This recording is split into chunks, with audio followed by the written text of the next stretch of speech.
Welcome to the Perfect Life Awakening Show, hosted by Royce Morales. Royce has been a transformational facilitator, teaching groundbreaking, spiritually based courses for more than 4 decades. She is the author of 3 books about her teachings. Join Royce as she takes you on a journey into how to live your best life and find your true purpose through discovering the origins of subconscious, disempowering notions and releasing them. She talks with experts and inspiring people just like you who learned to trust their intuitive inner wisdom, which led to life-changing shifts. Today, her guests live an empowered existence and are helping change the world to a higher consciousness place based on truth and love. You deserve to awaken to, align with, and embody your true self and live a life filled with love. Transform yourself from triggered to empowered and create your perfect life. Here is your host, Royce Morales. Hello, welcome to the Perfect Life Awakening Show. Me and Gigi are here hosting. And she's just the cutest thing. I can't resist not having her on my lap. So I want to ask you guys a question. And I guarantee that you have probably asked this at some point in your life, lots of times maybe, at least I did. What happens when we die? Has anybody not asked that? I mean, we're all humans. We know about death. So what happens? Today, we're going to talk about that because it's been an ongoing question in my life since the age of about 4. I would drive my mother crazy, because I kept asking her, Mommy, what happens when we die? And all she could say was, well, you live on in the people that remember you. And because she was an intellect. She was this really logical, fact-based woman and did not believe in spirituality at all. So that was the answer she gave me. And it sent me on quite a quest in my life. I started reading every spiritual book, every religion, every personal training, always with that question in the back of my mind, and could not find any answers. I would talk to religious people and I would roll my eyes because I'd think, oh, they're just buying into this notion of heaven and hell because they're terrified of death and they don't know. And I would talk to spiritual people and they would talk about reincarnation. And I'd go, I was pretty, I don't know what the word is, but I would scoff at that as well, because I just thought, again, we're terrified of death. So let's make up a theory and live by it and pretend that we'll be okay. So I walked around in this skeptical haze for most of my life until about the age of 22 or so. And I had this spontaneous meditative experience. And I got in touch with, it just appeared, I got in touch with a past life and went through this experience of, seeing myself drinking poison and dying, and I felt it and all this stuff happened. And after that experience, it put so many pieces of my life together, my current life. Plus, and this is the convincing moment for me, it healed a chronic stomach condition that I had lived with my entire life. So out of that experience, I felt as though, maybe there is some truth to this reincarnation stuff, which leads me to introduce such an amazing guest today, David Gerrilli. And we were talking before the show started, and I hope he comes back again because he has so much to say about near-death experiences and hellish experiences that people go through, which I never knew because it's never promoted. Near-death experiences always sound like, oh, they're so floaty and nice and wonderful, and you meet with all your relatives and, walk through the pearly gates and all that stuff. I had a guest on here a few months ago, Kathy McDaniel, and she told me about her hellish near-death experience. It was the first time I'd ever heard that. So welcome, David, and I can't wait to hear everything you have to say. I have a bunch of questions for you. But first of all, give us a little bit about your background, how you got into this, your scientific, data-driven mind. Yeah, thank you, Royce. And thanks for inviting me. It's great to be here. It's good to see you. So I spent about 3 years studying near-death experiences. And there's a lot of literature today that, as you said, that exists around positive near-death experiences. And the vast majority of near-death experiences are positive, but there is a sizable number that could be surprising to some people that have negative experiences.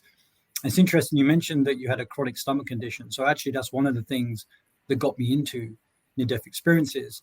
I've had a chronic stomach condition, Crohn's disease, multiple surgeries, multiple hospital incidents. I've been very close to death myself various times. I never actually had an NDE. But like anybody, when you start to face your own mortality, you start to question, well, what's going to happen next? Most of us, a lot of people will go through their lives and they'll either believe, they have a religious belief that will facilitate the question of mortality, or they'll be spiritual, or they'll just decide that there's nothing such as an atheist, or they'll be agnostic. So people find their own ways to cope with the question of mortality. I come from a Church of England background. I was born into the Church of England, although my family wasn't particularly religious. But certainly, as I went through this in my life with my disease, my condition, many a time I wanted to know, well, what happens? And just like you get the same answers from religious people, atheists, or logical thinkers, such as your mother, which is a really good example of the kind of feedback that I got as I was raised. But then, later on in life, I've been up and down with my condition. I decided it was time to apply some of my own skills and experience I've gained over the past 27 years. I've been working in technology now for 27 years, literally at the dawn of the internet into the public world. I was working in computing, and from a data science point of view, we do a lot of crunching of data. And to put this all in context, around 5% of the US population it's estimated will have had a near-death experience at some point in their lives. So 5% doesn't sound like a lot, but that's 16.5 million Americans are forecasted to have had a near-death experience. So if you then take it to a negative near-death experience, somewhere between 4 to 12% of that number are estimated to have had a hellish or distressing near-death experience. That's 1 million Americans that have had a hellish experience. It's a lot of people. If you compare that to UFOs, for example, so around 4,000 to 8,000 UFO sightings are reported every year. That's still nothing compared just to the hellish experiences, let alone the 16.5 million near-death experiences. These kind of numbers are just too big to ignore. If that many people, and if you extrapolate that globally, you're looking at 200, 300 million people that are having these experiences. So it's a very large number that sometimes gets lost in the narrative of NDEs. Yeah, it really does. Why do you think that? Why do you think those people either don't come forward or it doesn't get publicized? Why? So there's two reasons. Well, because there's two very distinct groups when it comes to NDEs. There's positive and negative. So, and there's different reasons why each of those groups won't come forward necessarily. So for negative, it's always the shame that they feel they'll be judged. Like, if I had this negative experience, if I had this hellish experience, perhaps I deserved it, or I'm damned. And so they're afraid to talk about it. And the positive is typically because people don't believe them, right? I mean, you wake up, and I've been talking to many NDEs that have woken up after being clinically dead and having this life-changing experience, just to be told, oh, it was a hallucination, or you're in shock, or dismissed. And therefore, if that's the first line of feedback that you get when you wake up from this incredible experience, then you're not going to take it any further, right? You're not necessarily going to seek out a way to share your story, to share that information. Yeah. But even that being said, a lot of NDEs are reported. So to give you an example, in just the last 2 weeks, 7 NDEs have been reported in just the last 2 weeks. And so across 2 of the major NDE foundations and institutions here in the US, which is the Near Death Research Foundation and the Spiritual Awakenings Institution. So they capture the vast majority of what I call witness reports, NDEs, and researchers and people like myself will typically use that as our data set to interrogate. The data science part came into it because of that reported number, and there are thousands upon thousands upon thousands of reported NDEs. In fact, what's interesting, the NDEs have been reported as far back as the 16th century, and there are some records of that. and I reference one of those in my book as well. So it's not a new phenomenon. It's been around for hundreds of years. So that's kind of the numbers and the science around it. That's, like you said, surely everybody wants to know what happens when they die. I'm a curious mind anyway. I guess it comes with the territory. When you work with any scientific field with data or any kind of science, you have a curious mind, and you seek out validation or evidence for anything that and particularly when it comes to your own mortality. So that was the path that I took. It took me down some surprising paths, and just to come back to, R&D is real, which is obviously the main question that gets asked all the time. And I think most people think, well, it's probably a hallucination, or if they don't necessarily dig into some of the scientific studies that have occurred that contradict that. And so I'll give you one study that was conducted in Europe by a scientist. So there was a scientist in Europe, and I've got this in the book as well. And he did a experiment to measure the brain waves in 3 different states of mind. One of those states of mind was sleeping. So he measured brain activity whilst a person was sleeping, or a group of people were sleeping. He did the same for when they were awake, and he did the same for people that had near-death experiences. So he measured the recollection of events in those different states. So recall a dream, recall what you had for breakfast, recall your NDE. And then he would measure the recollection of those experiences to determine which was most real in terms of what the brain considered to be reality. And what was interesting is that the good doctor expected to have the waking world and recollection of waking memories to be the most prominent in terms of brain waves. And then after that, the expectation was that sleeping would then be, dreams would be the most prominent recollection. And then at the end of it would be near-death experiences when they're recalled, because if it's a hallucination, hallucinations tend to be less vivid than actual dreams in many cases. So what actually happened was that near-death experiences had more activity than the waking world, than real life. And so therefore you could argue that a near-death experience is realer than real in terms of real life. And this is one thing you hear a lot from people that have, particularly the positive NDEs. Negative, there's various reasons why this doesn't happen, but for positive NDEs, they routinely say that Earth is the simulation, Earth is not real. My life on Earth doesn't seem real. This is what's real. This is where I come from. This is where I belong. And really importantly, this is home. Even people that have an experience for a fraction of a second, so an out-of-body experience is one of the more common. People routinely they'll be in a serious incident, a car accident, for example, and they'll be clinically dead for just a split moment. Their heart might have a hop in their heartbeat or something, but whatever the reason is, they'll very briefly exit their body. They'll experience what everyone who has a positive NDE experiences, but only very briefly. But what they always say is, it felt like home, like I felt like I was home. So that's some of there's some interesting, and sorry, one other really important point, another thing that hasn't been explained yet, and I'll give you an example of a young girl who had this experience. So there was a young girl that had flatlined in the emergency room in the hospital, and her parents were 3 rooms down in the waiting room, awaiting to hear about their daughter's recovery, and she was going through crash at the time, so they were trying to resuscitate her. And eventually, whilst she was being recovered, one of the doctors went, so whilst they were trying to bring her back and restore her heartbeat and respiration, one of the doctors went 3 rooms down to the parents and the family and said, look, this is the situation right now. We're trying to bring your daughter back. We're doing the best we can. We can't tell you anymore. Just normal kind of things that doctors say to people in those situations. Fortunately, the daughter was okay. She was resuscitated. And she told the doctor that she saw him speaking to her family while she was clinically dead. So she was clinically dead. She had no heartbeat, she had no brain waves, but yet she was able to recollect a conversation 3 rooms down that the doctor was having with her parents through an out-of-body experience. And then she was also able to recollect what happened in the emergency room, the procedures they were going through, what they were wearing, what they were saying, things that she couldn't possibly have known because she was clinically dead. So no one can explain that. You can't really put that down to hallucination. in that situation. That happens more than on one or two occasions. That can be quite common.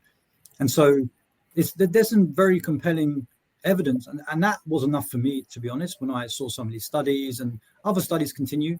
I mean, it obviously from a scientific point of view, it's not taken anywhere near as seriously as the universe or astronomy or human physiology, for example, which is fair and fine, but equally it affects a lot of people. So it would be great to see more people putting research into the space.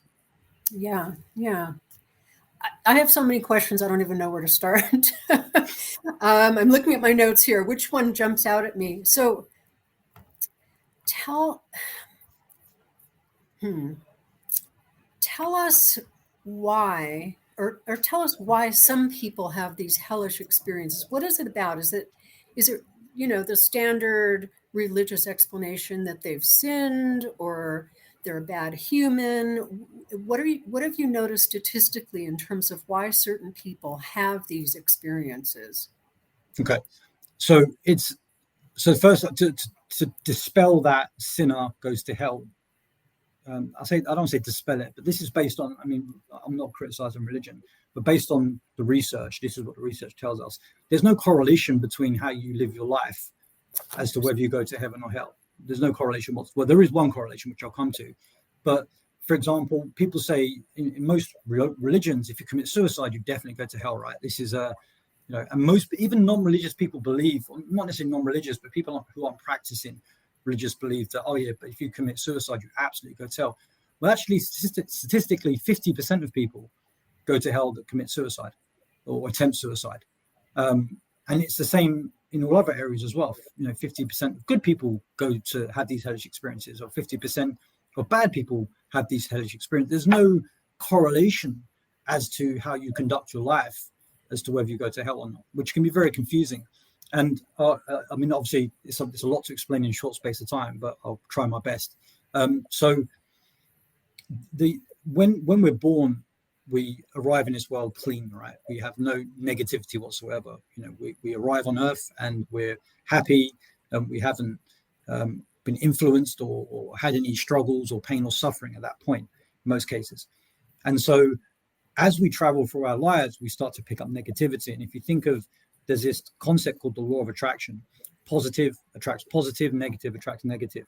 So as we go through our lives, we start to pick up on things like guilt and contempt and anger and vengeance and all these other negative emotions, which, by the way, are very heavy emotions just to carry generally. I mean, any therapist will tell you that, right? It's better to not carry. So these are very heavy emotional energy to carry through your life. So when you come to the end of your life, and it's time for you to complete your journey and go and for your consciousness to continue on, and traditionally we speak about heaven and then hell. So when it comes to positive NDEs, the vast majority of people that have positive NDEs go through a process called the life review. And the life review is a process that enables you to review your entire life and to learn from it, in effect. So what could you have done better? What went well? And it sounds a little bit clinical from that point of view, but during this process, you're surrounded by either family members, sometimes it's religious figures like Jesus, or even God could be there, although no one's ever described God as in terms of appearance, but you just know that God is there. And people are comforted through this process. And it's not judgment, it's not punishment at all. Even when you go through things that you did badly, the beings around you are trying to support you to get through it, but they're trying to help you to understand what have you learned from all of this? Like, how can we enrich your soul from this process, which is the reason we're here in the first place, is to enrich our souls, right? Is to be able to grow beyond our wisdom that we possessed before we arrived. And so when we go through this process, you're almost cleansing yourself. And actually, one important thing about the life review, which is key, because obviously most people, and certainly religious people, find a lot of comfort in the fact that people that did bad things in life will be punished in death. I mean, that isn't at all what the research tells us. I mean, we just spoke about people that do bad things don't necessarily go to hell, and vice versa. But if it brings any comfort, it's not intended to be judgmental. But one of the things that is always the case in a life review is if you, and I'll give you an example, right, of an actual report where a young boy had a near-death experience. He was having his life review, and he had bullied another boy at school, and this was in the Middle East. I think it was in Iran. So he'd bullied this boy at school, and this boy, and he could see that, and he could feel what this boy felt. He could feel every emotion that he was feeling, and simultaneously what this boy was feeling at the same time. And this is very common. It's exclusively common in it happens to everybody in the life review. And so this little boy was walking home. And he could see this during his life review. You could see this little boy walking home, and the little boy was crying to himself, and he could feel that. He could feel the pain of this little boy, and this negativity was rippling out. He could see this energy rippling out, this negative energy rippling into the universe and affecting everything around it, the birds, the trees, everything. And then when this little boy arrived home and his parents saw this little boy and they comforted him, he could feel the pain of this little boy's parents. So you feel the ricochet effect, the ripple effect of all the people that your actions impacted, all the pain that you caused, you feel that too. And the idea is not to punish you, it's so you understand, and then you can learn from that, because it's easy to hurt people, but it's harder to be hurt. So therefore it makes sense that if I knew, like, I wouldn't hit someone if I instantly felt the same pain, right? So the idea is to teach you that this is what the pain you're inflicting feels like. What could you have done differently? And it's not a judgment, not a punishment. So this process that you go through, this life, and not everybody goes through it. Some people have come to terms with what they've done in their lives, and they've looked back and they've already had that conversation with themselves. You may have done so. So I recommend that people do that. Look back and have a conversation with yourself about what you went through. Now, the one thing, if you cannot, heaven, if you think of heaven or the afterlife or whatever you want to call it, as a pristine blue ocean. Imagine if this is kind of like an analogy. Imagine a beautiful blue, pristine ocean, just beautiful. You wouldn't drop an oil slick in that. You wouldn't want to see it full of sludge and oil and dirt and trash. That's what heaven would look like if you took your negativity. It's not compatible.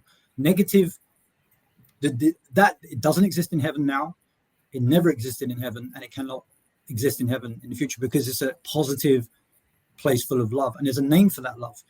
The love that we feel on earth is incomparable to the type of love in heaven. And in the book I call it agape, which is Latin for the love that God has for man and man has for God. And the reason is that the way people describe this love is, people with children as well, to say that this love is bigger than the love that a mother has for a child, or a father has for a child, or a husband has for a wife, or there's no human relationship that comes even remotely close to the kind of love that exists in heaven. And actually all of heaven is built on this energy of love, agape. And for those pop culture fans, I would almost compare it to the Force in Star Wars. It's like it permutates through everything, and it holds everything together, and we're made of it. Our souls are made of this energy. And so agape love is made of. So it's a very important thing. So you can't take negativity into that space. It's not compatible. And when you mentioned reincarnation, not to go too far down that rabbit hole, but when you came to Earth in the first place, you didn't have that negativity. You picked it up in your life here on Earth. You need to let it go when you move on. Some people can just let it go, because like people listening to this, like you knowing it is enough. You know, just knowing that you don't need to hold on to that should be enough for you to just transition straight past that. But there are people that cannot let that go. And actually, it's not the contempt, the anger and the hatred that gets people in hell. It's the guilt. And that's what I found overwhelmingly, that people that found themselves in hell, and I'll describe a situation that happens to somebody in this experience. They arrive in this place called the void. And most positive and negative people typically arrive in the same place called the void. It's completely dark, but it's not scary. They don't feel fear. They don't feel afraid. And when you pass over and you don't have your physical body anymore, you can see and hear and feel everything simultaneously. And so I would say that your senses are far more advanced. And I mean, people need to read the book. I mean, I could spend 2 hours just talking about that, for example. But you appear in this void. So at this point, what will happen typically is a prick of light will appear. And then these beings will start to approach you, and you'll start to communicate telepathically. So they'll start to, you'll ask questions. Why am I here? What's going on? And they'll tell you not to worry. They'll show you love. They'll make you feel welcome. They say, look, see, it's not your time yet, but either way, you'll probably go for a life review. On the negative side, that doesn't happen. In some cases, it does happen. In some cases, it does happen. And I probably haven't got time to get into that too much. There are cases where someone sees the light and then boom, they're falling down to hell. But in most circumstances, what will happen is they feel once they start to feel the light, they feel like, oh, I don't deserve this. I'm not worthy of the love. I'm not worthy of the light. They're so overwhelmed, but because they hold this guilt, like I didn't pray, or I didn't live a good life, or I didn't treat people well, or whatever the reason, I don't deserve. And it can be over this love I just spoke about. Imagine feeling that energy, completely accepted, completely loved. And one of my favorite sayings that I picked up from one of these experiences is, there is nothing you can do to make God love you less. Nothing. Zero. Because in heaven, we all go to heaven anyway, right? So regardless of what happens here on earth, we're all going there anyway. So, we can learn from it, but no one's going to war in heaven. No one's committing genocide in heaven. So these people that can't accept the love to some degree, there's this concept of free will. So our souls are very powerful. If you choose not to see God, and when I say God, not just God, the light or heaven or that, the light is probably a better word, or love. If you choose not to see that, not because you don't want to see it, because you feel as though, super important, you feel as though you don't deserve it. I don't deserve that light. I don't deserve heaven. I don't deserve to be in the presence of God. I haven't done what I should have done in my life. The fact you have free will absolutely means that you can do that. You can reject that light.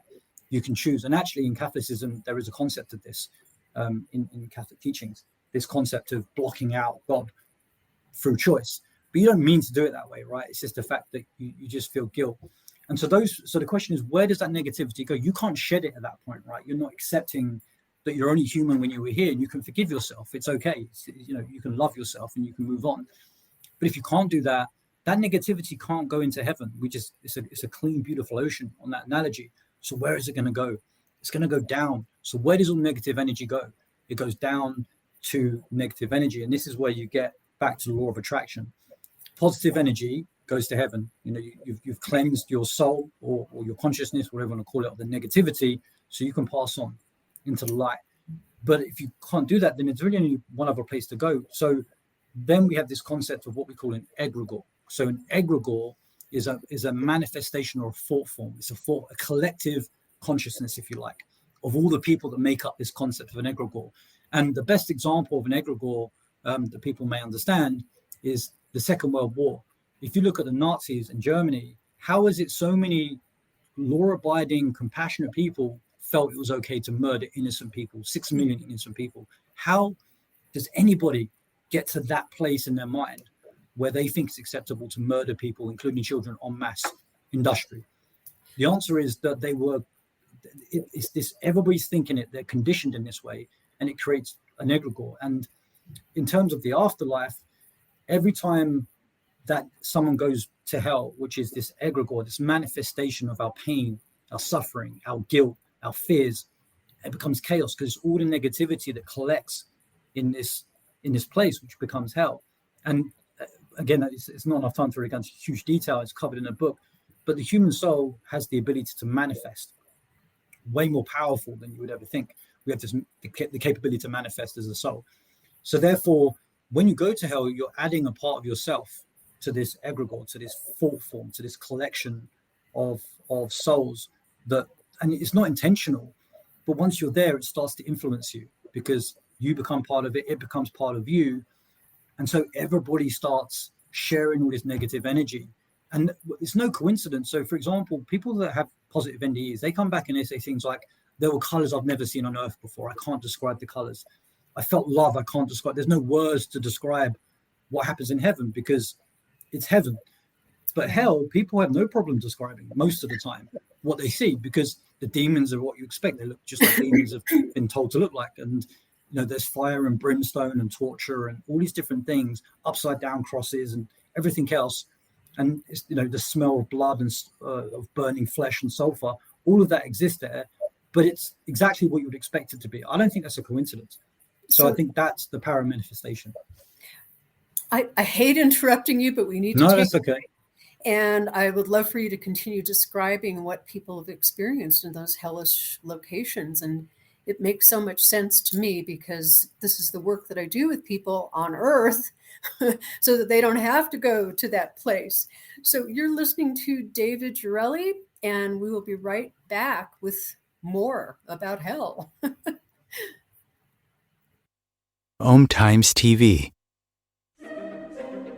Imagine becoming a super influencer. Reinvent yourself, invest in your brand, and then manifest your success with a robust spheric approach. OMTimes Media and Broadcasting offers a unique and multifaceted way to become the spiritual and conscious influencer you deserve to be by putting your message across our powerful platform with its proven record of integrity and excellence. Through our produced shows, OMTimes offers the opportunity to become a social media TV personality, a radio show host, an OMTimes magazine columnist, and a syndicated podcaster, all in one shot. By live streaming your show on OMTimes TV and broadcasting it across the extensive OMTimes radio and TV networks, you become more than a host. You become an ambassador and a force for positive change. OMTimes. Open yourself to the possibilities.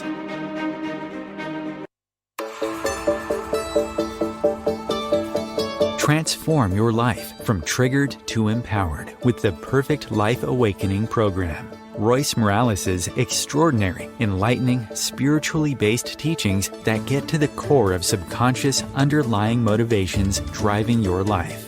With more than 4 decades as a transformational facilitator and author, Royce Morales offers ways to awaken your deserving, authentic existence, free from paralyzing issues, repetitive patterns, and programmed fears, while simultaneously awakening your spiritually aware higher consciousness, purposeful self. Perfect Life Awakening offers remote group classes and one-on-one sessions to explore even deeper levels. Check out Royce Morales' books, Want, True Love, Past Lives, and Other Complications. No, A Spiritual Wake-Up Call. And Back, Rebirth After Stroke. Learn more about Perfect Life Awakening and Royce Morales. Visit roycemorales.com. There are 16 million children struggling with hunger in America. That's 1 in 5 daughters, sons, neighbors, and classmates who don't know where their next meal is coming from. Yet billions of pounds of good food go to waste every year. It's time we do something about it. Feeding America is a nationwide network of food banks that helps provide meals to millions of kids and families in need. Visit feedingamerica.org to help them feed even more. Together, we can solve hunger. Together, we're feeding America.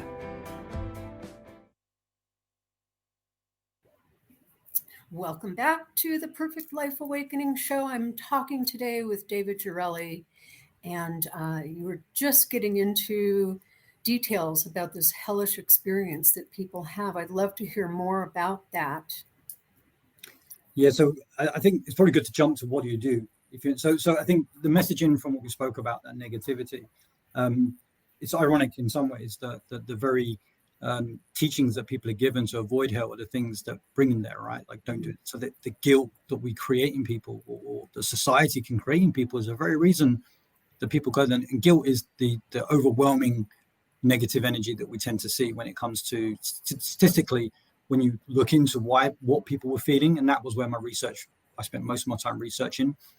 There are so there's this concept of observers, like it's a term that I coined, where there are people that have a positive near-death experience, but during that experience, because some of these experiences can be extensive, very extensive, they would see hell, but from the comfort and safety of heaven, they would be shown it. And what really caught me when I was doing the research, and I heard it more than once, was that the observer was told by the being that was guiding them, that was comforting them, that the people and they also felt it, because remember I told you about this instant wisdom. When you're on the other side, you suddenly become part of everything and everyone, which is where we started. And so you have this instant universal knowledge of absolutely everything, and it's pretty crazy sometimes when you learn what people have remembered when they go back to this place. So even as an observer, as an NDE, when they're looking down at hell, however it's presented to them, in whatever way, they a few times they said, well, that they chose to be there. These people chose to be there. They chose to be in hell. that they have to choose to leave.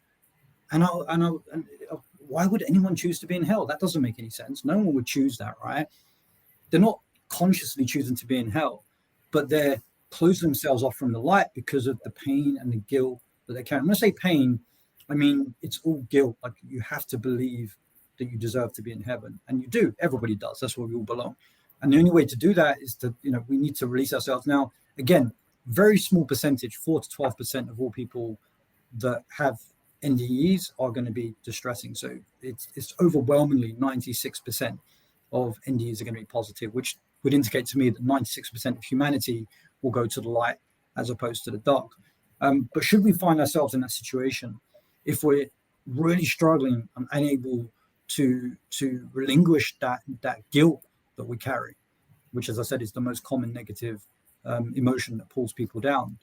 What I found is that people that were restored from hell, that were taken into heaven or were taken out of hell, how that mechanism played out, it was because they called to Jesus or to God, or they prayed. A lot of people prayed, and it was very biblical at that point.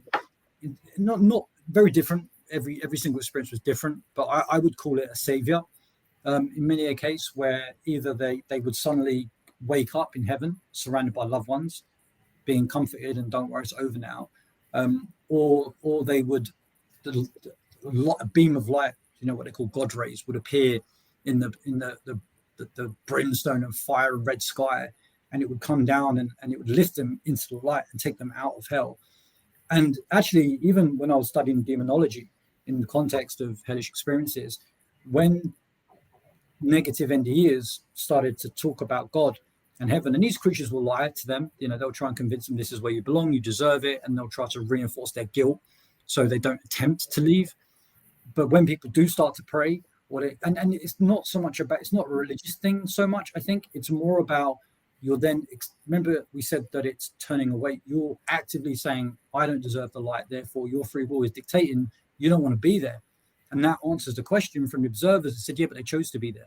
Well, they didn't say, I want to be here, but they are denying the light, so therefore that's why they're there. So as soon as you start to accept and acknowledge the light, it's almost, because God, I read a couple of times a number of reports, again from observers, that God was weeping at those souls that were trapped in hell, because he can't help them unless they agree to be helped. He can't help them unless they look to him. And so, because that free will, so people that did call for God, or they prayed, or they acknowledged the light, then they could be lifted out of hell. And that was primarily and overwhelmingly the main reason people left hell. And again, not enough data to draw solid conclusions, because again, it's that 4% of people. So instead of thousands, there's only 100 of experiences, and not all of them pass the Grayson scale, the mechanism for measuring if these are real experiences. And so that's really the end-to-end learnings that I came away from. And I would say the ultimate teaching from all of this, really, really important, and certainly what I took away, is we're only human, and this journey in this life on this planet is designed to enrich our souls, to make us wiser. There is no courage without fear. So it's okay to be afraid. It's okay to feel guilty, but you just learn from it and then let it go. Don't hang on to it. It's not necessary. It adds no additional value. It's not going to help you on your journey. So just forgive ourselves, and no matter what it is, forgive yourself, and then just move on. And then when our time comes, we don't need to carry that with us into the afterlife. You've done your time. You've served your time on earth. It's not prison, but you've completed your journey, your mission, as many people call it, your purpose.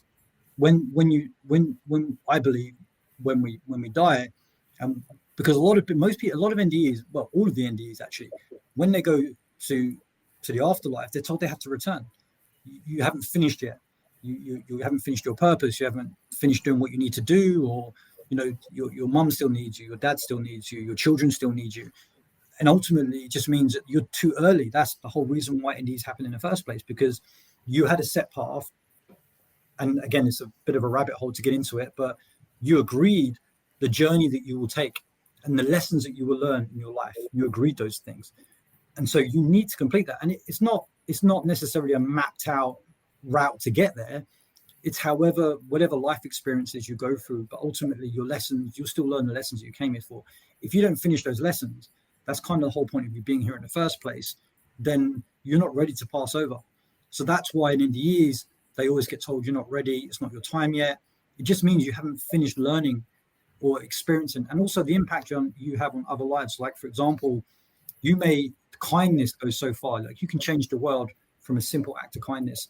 You may see somebody sitting down say you're a teenager in high school, and there's a kid sitting down on his own eating lunch, and you show compassion to that kid, and you encourage them, and you give them a sense of purpose. Anything minor. You don't know, that person could go on to save thousands, could become a doctor and save thousands of lives, could be the next president of the United States. But again, the energy of positivity, if you pass it on, then they'll pass it on, they'll pass it on.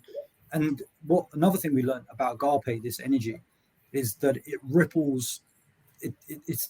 There's this concept of the butterfly effect, which I think most people are familiar with. A butterfly flaps its wings in Africa and it starts to storm, in China or something. The same concept applies to energy. So when you do something kind, it ripples out, and people feel that, and then they're more inclined to do something kind and compassionate. And the same in negativity. If you create a negative environment, then other people can feel that as well. And actually, a lot of people that come back from near-death experiences come back with certain abilities. And some people really struggle. I've been on a near-death experience support group, and attending some of those. And some people struggle with their abilities because they can feel other people's pain. They can feel people's negativity is amplified from what they can feel coming from other people. And that can be a hard thing to live with every single day for certain people. So a lot of people that come back is hard. And also a lot of people get very depressed when they come back, because they were just in this place of absolute accepting love, as we said, agape, way beyond anything that is available on earth. And now they're back here, and it's lonely, and they're separated, and it's scary, and they don't feel that love anymore. So it's really hard for people to come back. And that's something to remember about NDEs as well. It's not all rainbows and butterflies. Right. So somebody coming back from one of these hellish experiences, what happens to them? What do they change their life completely? What do they do? How do they avoid going back there?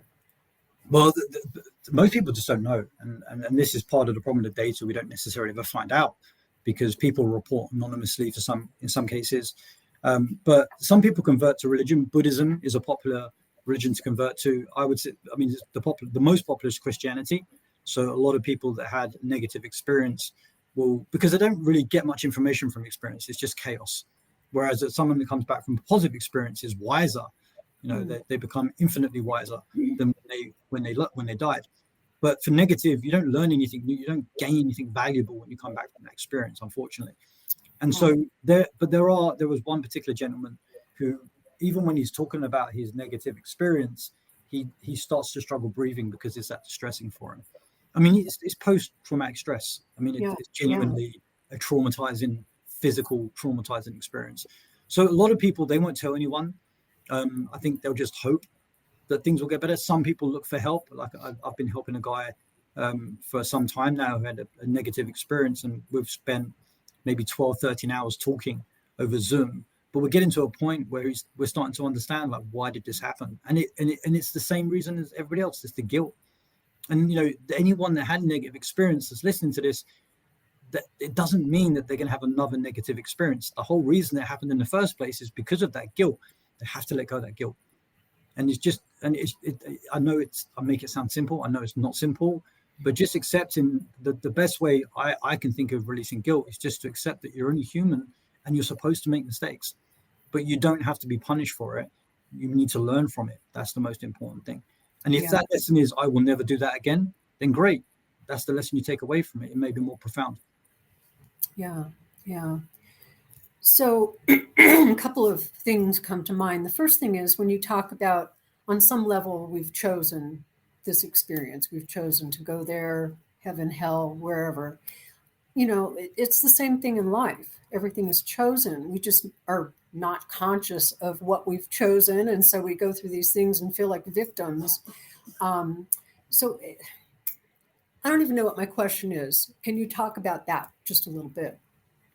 Yeah, so I think you're referring to like subconscious bias, right? Like this where we almost get into a routine of doing things. So if we want to, you have to make an active decision. You have to bring out of your subconscious into your conscious. So I'll give you an example, right? I one thing that I want to do is be a better person, because I know that's going to add more value to my life, not just to the life of others, but I'll be happier if I don't carry that negativity. So one thing I did is, it's very natural as a driver, and I'm in Texas, everyone drives, right? To get frustrated at people in front of you, and you curse and so on and so forth.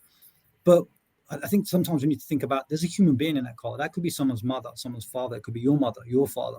That's simple little things like that. Like, change the way you look at it, change the way you feel negativity. Try to change the way you perceive. It's all about perception. Don't perceive that person in the car in front as a annoying, frustrating, bad driver. Think that person may be lost. They could be scared. They may have kids in the car. They may be late to an important medical appointment. You don't know what's happening. Is it not better to choose compassion and empathy than anger and hatred?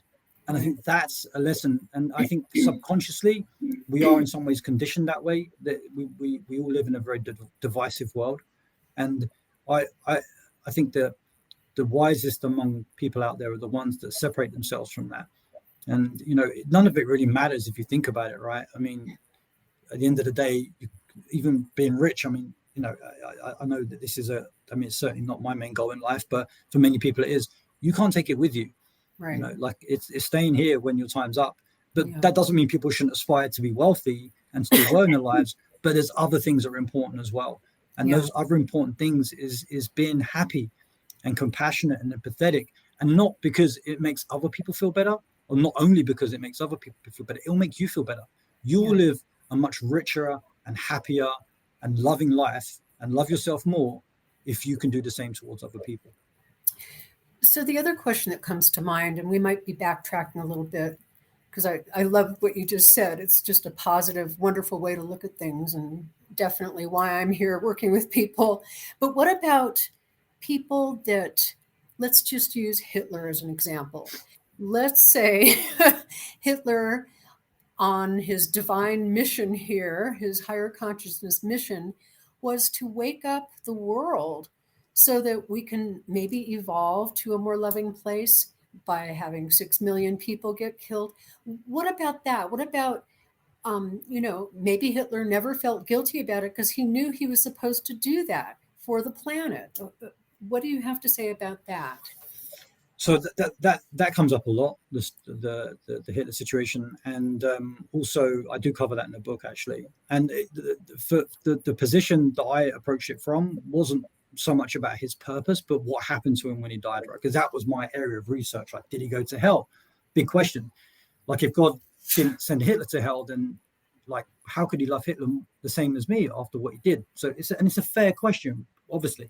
So now let's go back to that life review thing, right? So some people say, well, Hitler had mental health issues, right? So maybe he has his life review and he doesn't feel guilty.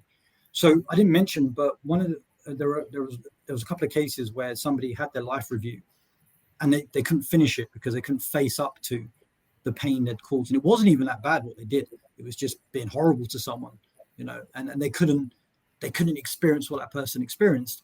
And they tried to close their eyes during this life review. And every time they closed their eyes, they found themselves in hell. And then when they opened their eyes, they're back in their life review. So there was no other way forward. Either you don't relinquish this negativity that you're carrying because there's guilt there. The guilt is what you're feeling. But they couldn't face the guilt. But if they didn't face the guilt, and it was really scary because they were in this kind of underground cave-like structure, and the walls were dripping. It was gooey and slimy, and there was blood everywhere. And there was this big black cave. And there were all these people, regular people around them, half dressed, and their eyes, it looked like their eyes had been open forever for weeks. Like their eyes were just red and bloodshot and just like like starved or something. They looked horrible, like emaciated. That they're really bad. And so the conclusion I came to is these people also could not finish. That they're there keeping their eyes open because they know if they close their eyes in hell, they're going to be back in their life review. But if they close their eyes in their life review, they're going to be back in hell. So they're switching between these two places until they complete that process. And this hand would periodically come out of this cave and just grab a bunch of people and drag them back into the cave. And so and then I studied that a bit more, and I looked at other cases where similar things had happened. But the message in there is you need to finish your life review. So now let's talk about Hitler. So Hitler's at that point in his life review. Now, bear in mind, I said that he would feel not only what he did directly to people, but also how he indirectly hurt everybody. Imagine how many people for all of time have been affected by the Holocaust. All the pain has been caused. Now, if people may find comfort in that, in this, but it's not a judgment. But he still needs to get through his life review, right? He still needs to finish that. And people say, yeah, but maybe he doesn't care because he's Hitler. He doesn't care. The person you are on Earth is not the same person you are when you cross over, right? It's you're way bigger than you think you are right now here on Earth, right? So Hitler, when this is one thing people start to realize actually, which is an important point. When they pass over and they start to experience the afterlife, they start to remember things about who they really are. They still maintain their consciousness. You still are who you are today, but you combine that with your bigger self, your full self, like all that you are. Any mental health issues you had, any diseases you had, they're gone. That's a physical problem with your physical body. Once you're not in your physical body, it's no longer a problem because you're not physical anymore. So you don't have those constraints. So even if Hitler did have mental health issues, that's not going to be the case once he passes over. So he's going to have to go through this life review just like anyone else, just like you and me. And he's not going to have, if his lack of empathy and compassion is because of mental health, that's back now. You've got that empathy and compassion back. And he'd start to remember things and he'd experience everything he'd done to other people. And not necessarily the pain of what he did. I mean, the emotional pain, not the physical pain of what he did. It's not torture, the emotional pain. I guess the question I would ask is, does anybody honestly think, based on what I said earlier about finishing the life review, does anyone truly think that any human being could get through that experience, at least in one sitting, to have to experience the pain of 6 million people, 6 million other families and their ancestors? It's just so much pain. And I mean, the Allies, and I don't know to what extent it kind of digs into, because the idea would not be to torture Hitler at that point. The idea would be to help him learn from his experience. Now, as to whether, so is he in hell? I think he by some miracle he may have got through his life review. I don't know for sure. Did he in terms of what he did on Earth, improving the Earth? That wasn't something I studied. I could only really give you opinions on that. I couldn't give you anything based on facts that I'd looked into. I mean, one thing I did pick up on is, again, coming back to the Holocaust, is that people, if we choose our journey before we come to Earth, then it would stand to reason that people that suffered in the Holocaust had chosen that journey. Exactly. So I believe people in the Holocaust that chose that journey, the people that suffered in those camps, are some of the bravest and wisest of all souls in heaven. Yes. And there are different levels of wisdom in souls. And the type of life we choose, the pain, if you're suffering a lot right now, and you're in a lot of pain, and your life is really hard, it's because you're one of the bravest souls and you chose that pain and suffering. It's hard to hear that. And people say, I never would have chosen this. Well, not now you wouldn't. But when you're happy in heaven, living a good life, or living in eternity, then, what do I need to do to become braver and stronger as a soul and wiser? Yeah. So if you're going through a hard time, it's because you've got a lot of courage. Yep. I absolutely agree with that. I've seen that over and over and in the inner work that I do with myself and with others, because, we're here to clean things up. We're here to assist. We're here to do our purpose. We're here to get to an evolved place of love. And sometimes that's what it takes. So, David, I want you to tell everybody about your book, which is called How to Escape from Hell, Studies of the Afterlife. We only have a couple more minutes here, so. No, that's okay. It's a very short book. It's available in all major stores, Amazon, Barnes & Noble. It's available everywhere. You can easily Google it. It was published in October, and it's a short book, and it's very to the point. It's called a narrative nonfiction, so it's not like a scientific journal. It's designed for regular people, but rather than coming at it from a hypothetical position, it uses actual witness accounts, and it provides statistical information. And it takes you on a journey through various different NDEs that had hellish experiences, and covers a lot of the mechanics of the afterlife, stuff that we didn't even touch on here. A lot of the mechanics are covered in the book. So just from that point of view, and I always encourage people to do their own research, feel free to cross-reference my research with any other research you find. But I think we're all speaking from the same hymn sheet when it comes to MDEs. It's real, and the insights it can give us, what it can teach us, I think everybody would gain value from knowing that and would feel more comfortable about their lives. Yes, I think that's the ultimate goal, right? Yeah. Thank you. I appreciate you so much. And like I said in the beginning, I appreciate the fact that you've come at this from a logical, scientific viewpoint, which sounds kind of contradictory to what I do because I come from intuitive and spiritual, but I just value the balance that you bring to this field. And I hope we have you again in the future. And thank you. I appreciate it. Yeah, thank you all so much for tuning in, and I'll see you guys in a couple of weeks. I have a wonderful guest, and she will talk a lot about what she does in the spiritual realm of things. And thank you again, David. Thank you. Take care, Royce. You too. Bye-bye.